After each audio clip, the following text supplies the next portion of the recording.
Welcome to our tutorial about over-defined sketches. As you see, our sketch in black is fully defined. It's got dimensions and relations. At the bottom of our screen is a status message indicating the same. It says fully defined. Let's say I add an extra dimension, for example, a 90-degree dimension right here.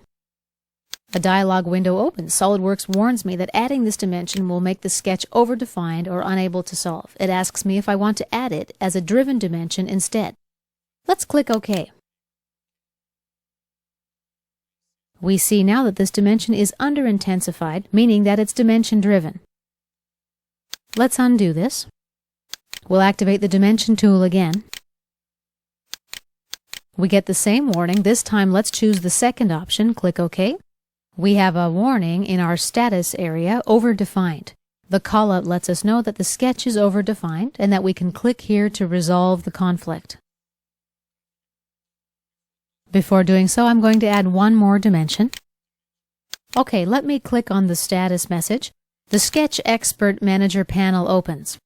I can get a diagnosis from SolidWorks, or I can opt for a manual repair. We've got 5 conflicting items here. I can simply select and delete one or a few of these items, or even all of them. I can also select and suppress them. But as you see, we still have a problem.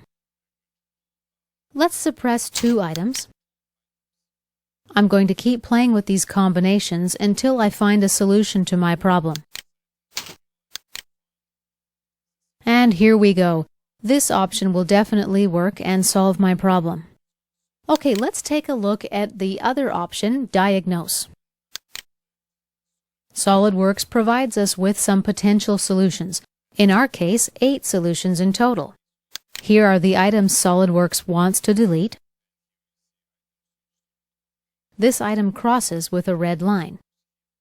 Let's cycle through the solutions by clicking on these arrows. When I find a solution that I'm satisfied with, I simply click Accept and OK.